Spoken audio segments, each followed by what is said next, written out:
What's up, everyone? Today we're taking a look at the Beedrill in Great League Remix. Beedrill is a really unique Pokemon. It's able to beat the fighters, the charmers, and the grass types, especially the razor leafers, which have been getting way more common.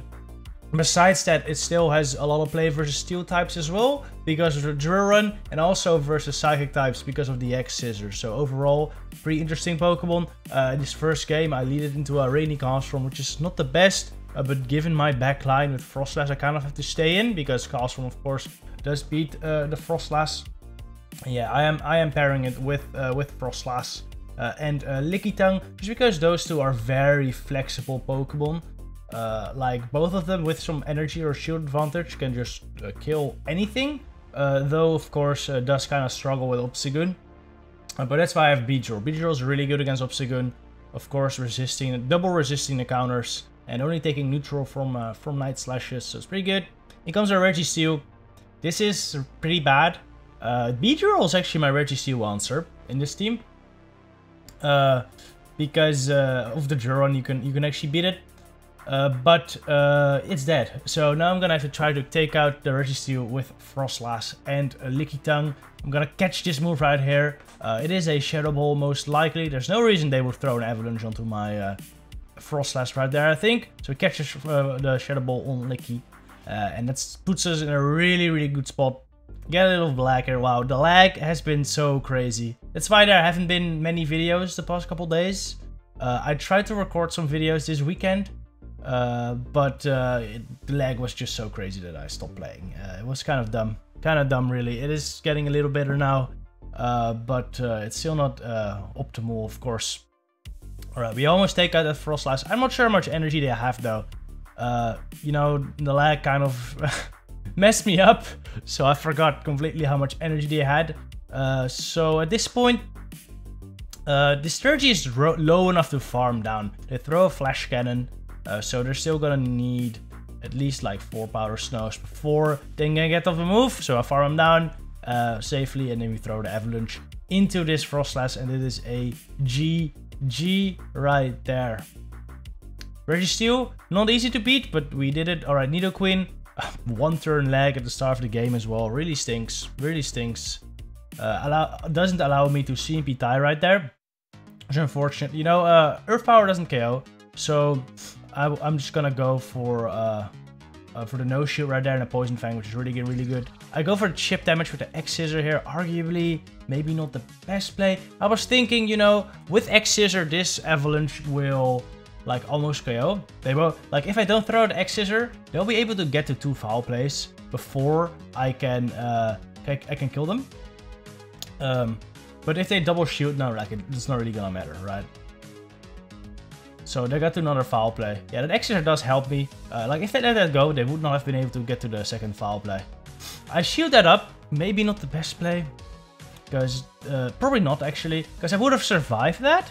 And then I would have gotten to this Avalanche anyway. Gotten shield advantage. I was hoping to get here. But because they denied one of my Powder Stones earlier, not gonna get there. So yeah, I could have probably saved the shield. I will go on Lickitung because I do have a little bit of extra energy. Don't want to get aerial aced. I want to bring this in a range where I can farm it down with Beedrill without taking a move. But they bring in their Obstagoon. Not great, not great. But this is alright for Beedrill. And they still have Nidoqueen up front, which Lickitung might be able to deal with. But they also still have the Mandibuzz left, so it's not going to be easy. Go for the X-Scissor right here. By the way, I'm thinking, I was using Lickitung in these games. I'm thinking something like a Snorlax might actually be better. Because Snorlax can superpower Obstagoons, which are very common. So having a Licker that can deal damage to Obstagoon is really nice. I was hoping to get to the Zero right there, but I wasn't going to be able to, so just throw the X-Scissor. Doesn't do that much, but it's some valuable chip damage, because now a 1 Body Slam might KO. Well, probably not. It's a non-Shadow Nidoqueen, which will allow me to survive this Earth Power, actually. Which is great. But now I go for the Body Slam. I got refunded right there. Or I'll take that. I'll take that, but that kind of sucks. Damn, this game sucks. Oh my god, dude. Alright, but I'll go for the Body Slam right here. I need to get it too. I don't think, you know, Power Up does slightly more damage. It does around 7% more. So I think it would have... Oh, it might have KO'd actually. It was gonna be close. I was hoping to get the Body Slam right there, but anyway, that's fine. GG. Another one turn lag at the start game. Let's go into Dugong lead. I would have thrown my move immediately, but since we lagged at one turn, that's risky because then you throw on alignment and they might get a full free ice shard through if they don't throw their ice unit immediately. So now I'm forced to throw when I'm debuffed, and now it won't do that much. So that's fine anyway. I'll just go into Licky Tongue right now. Licky Tongue is a meat shield, you know, don't use any shields on it. Don't use any shields on it. There's a big chance they're gonna ring in a counter anyway. They're staying in, which is interesting. I don't think a Power or a Body Slam would KO, so I'm just gonna go straight for the Whip. This will definitely KO, even debuffed is super effective. Comes Zapdos, which is crazy. I really haven't seen any of these, but I like it. I do like it. Zapdos is cool. Zapdos is cool. No, it's so squishy. Look at it. It's even a debuff Body Slam. It's pretty crazy. Pretty crazy. Going for the drill pack. Hopefully I can get another one, another Body Slam off before I get to the move, which I will be able to. But now they'll be able to farm me down. They'll get so much energy. And either of my Pokemon don't really want to take moves. I'm just gonna sack my Beedrill right there. I just switch it in. I'm gonna sack it all the way. Let it go. Farm is now with Froslass. And hopefully Froslass with energy can sweep. So if you have one shield, like even if it's like a fire type, Froslass might be able to kill it, depending on the fire. But it's a Jellicent, and this is not bad. This is not bad. I have a little bit of energy, which means that even if they Bubble Beam plus Shadow Ball Bubble Beam Bait plus Shadow Ball me, I'll be able to outpace 2 Shadow Balls. The only problem is I'd be debuffed, but since my Switch timer is almost up, I would be able to switch even if they Bubble Beam right here. So this is just a safe shield, even if they Bubble Beam, very fine. Shield up, go for the Shadow Ball right here before they get to another Shadow Ball of their own, and this should KO the Jelly, and it is a great game. Geo Frontline Zettles too. Alright, this is what we love to see. Clefable lead, but this is not really what we love to see. Mandibuzz save swap, actually kind of tough. Actually kind of tough. Because it does win the 2 shield versus Frost. Does win the 2 shield versus Frost. This is not great. So, but anyway, I can take 2 shields here for sure. And if I take 2 shields, like that Clefable versus Licky Tongue is still fine for me. So I don't really need the switch advantage here. The only issue is that this thing still has a lot of health. This thing still has a lot of health. So I will have to shield one of these aerial aces. I will no shield the second one actually, just because it really doesn't do that much damage. I mean, it's an aerial ace from a Mandibuzz and low attack and a very weak move. In comes their Whiscash. I will go into Licky Tongue right now. At this point I think I'm fine. I will just let anything go this Whiscash throws at me. And then my Beedrill will likely be able to sweep both the Clefable and the Mandy, because I do have a bunch of energy. Getting hit by this Mud Bomb is kind of bad though, because now I have less health. Now the Mandibuzz can kill me in one foul play. Now it will take less charms to charm me down as well, so I really should have thrown before it. But, you know, it's still alright, because now they get less charms, so less farm, so I can farm out more with the Beedrill, so that kind of okay, but I would have gone to another Body Slam, I guess, so no, not really. I'm patient with throwing right there. Don't want to throw a Drill Run into Mandy, but they bring it in here. I'm just going to add X-Scissor. Almost KOs. I can safely shield this up because they still need like 2 or 3 charms for a move on Clefable, and they're low enough to where a Drill Run KOs. So, and now I would have won CMP. So that is a GG right there. Charmer in the lead. Great to see. Alright, Cresselia lead. Cresselia lead. Not great. Not great. But not bad either. This thing does have super effective fast moves with Psycho Cut, so they really don't hurt. And they also have, but they do have Grass Stomp, Moonblast, which are both not very effective. Unless they have Future Sight, then I'm dead to 1. But most of them run Grass Stomp, Moonblast. This is where having Snorlax would really help. Really help. I swap, but Lickitung, I swap in Lickitung, by the way, to lure this out, especially. Because with Cress, Obstagoon is kind of common. So I don't want my Froslass and Lickitung aligned to that in the back. So rather lure it out here. And as you can see, Lickitung still forces Obstagoon to throw a move. Like they can't farm down. Which is really, really nice. Go on Beedrill right there. I think they threw immediately. I could have farmed 5 more. 2, 3. Oh, I just farmed down. Alright, good. Right before they get to the move. In comes Charizard, though. And that is bad.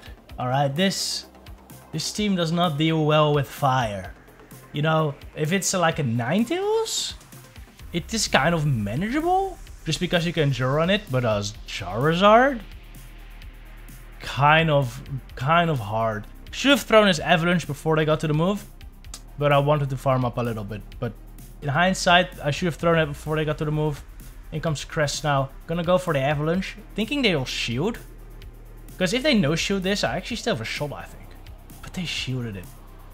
Which is, or no-shield this, which is very unfortunate. Now, if my switch timer was up, I would swap to Beedrill right here, farm it down, drill run the Zard, and then Avalanche the Zard. But, oh, my switch timer barely wasn't up and we just get farmed down. And it is a GG right there. Some spicy Charizard. I like that. Alright, another really good lead. We love to see Machamp. In comes Ferrothorn, which is actually kind of bad. But Beedrill also covers it. Lickitung actually also beats it. Even though the charge moves are resisted, Lickitung is just insane. It is honestly ridiculous how bulky this thing is. It beats Ferrothorn. But I'm just gonna throw one Juron. Then bring in the Lickitung. Also, I would really like to get hit by, like, at least one more Power Whip right here.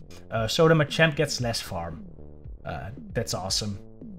I'm just gonna throw my Power Whip right before, or my Body Slam right before the next charge move. This should, I don't think this KOs, but they're one Bullet Seed away, and I'm gonna lick down right before they get to the next Power Whip. So that's great. Go for the Body Slam onto this Machamp. I'm quite low. They won't get that much farm, and this Body Slam will do decent damage. If I could, I would have switched out to Beedrill immediately, but my switch timer unfortunately wasn't up. So we have to switch out when my Lickitung dies. They got a bunch of energy. I shoot up as Rock Slide, in comes Empoleon. And this is kind of bad. Because they have 2 shields, and both Beedrill and Froslass lose. They just get farmed down by waterfalls. But I do have a bunch of energy on Beedrill, so we might be able to do this. I go for the Exacerbate here, but I probably should have gone Drill Run. Because what I realize here is even with this Exacerbate, I'm likely not making it to the Drill Run. So I gotta switch. Luckily they shielded, but if they didn't, like, I would have been very sad. Very sad because I really didn't have any reason to go for the Exeter right there. But it's still fine. I take the Hydro on Froslass, go for the Shadow Ball. I think this KOs it. Yes, it does. And there's a G right there, and they know it, so they back out. They didn't have any energy. All right. Cresselia lead, and we both switch. Into our safe swap, I guess. And they have an Alolan Sandslash, which is not great for Lickitung, but I guess it's my best matchup. Because this thing usually runs Gyro Ball in his meta, which is not great for Froslass, and also kind of destroys Beedrill, because it does double resist the poison jabs, and, you know, I can Gyro run it. But if they just double shield, like I think Alolan Sandslash just straight up beats this. And by the way, I've seen this team before. The player I'm facing right now, I've seen him play this team before. It's Cresselia, Alolan Sandslash, and Alolan Sandshrew. So I knew that going into the match, which gives me a big advantage here, because I know that he's damn weak against Froslass in that case. Even though, and farm it down as well. He died with a Gyro Ball right there, told me. So that's pretty close. Alolan Sandshrew. It's not bad though against Froslass. It's not bad because it does have Night Slash, but it doesn't have the highest attack. So Night Slash won't do that much. I will no shoot the first one, just in case they get the boost. They're bringing Crest right here, just to soak up some energy most likely. I'm planning to maybe sweep with the Sandshrew later, but I'll take it. I will farm this down. I don't know what moveset they're running, but this, like, most run Grass, not Moonblast, so I really shouldn't shoot this. But since they're running Alolan Sandslash and Alolan Sandshrew in the same team, like I can't predict anything, or I can't predict anything. This guy's a madman. So they might as well be running a weird moveset on Cress as well, alright? So I shielded just in case. And either way, I knew I was gonna be fine, because I really only needed one shield for this Alolan Sandshrew. Now we draw on this. This should barely knock KO, but it will put him in range where I can farm him down. So that is a great game. Really unique team by my opponent. GG to them for sure. Farming down the steel type with poison. Let's go! Alright, Obstagoon lead. In comes Lass. This is not great. This is not great. Because Lass actually beats Lickitung in the 0 shields. And besides that, I don't really wanna give up a shield. If I give up shield advantage, that Obstagoon is gonna farm me down anyway. And Obstagoon with energy is kind of scary. It's kind of scary, so I'm actually not gonna shield this up. Just hoping that there's something that like decent for Beedrill on the back as well, and then also for Froslass. Because Froslass versus Gun really isn't that bad still. It really isn't that bad still. But it's a freaking Bronzong. Which is, well, really bad for me. Because even Froslass struggles here. Even Froslass struggles here. They shield up my drone as well. Not good, not good. And I will shield up this move. This will definitely kill me. So I'm gonna save up the X-Scissor. Going to Lass. I think my only way to win this. See if I overfarm a bunch. Overfarm? I thought I would just take a Side Shock, but I overfarm to a payback. At this point, I'm no shooting though, because my only play is if they have Side Shock, but they pay back and it's a GG. Well played. Good, cool team. Cool team. I like the Bronzong. It's a final game as well. I hope you enjoyed this team, and I'll see you in the next one.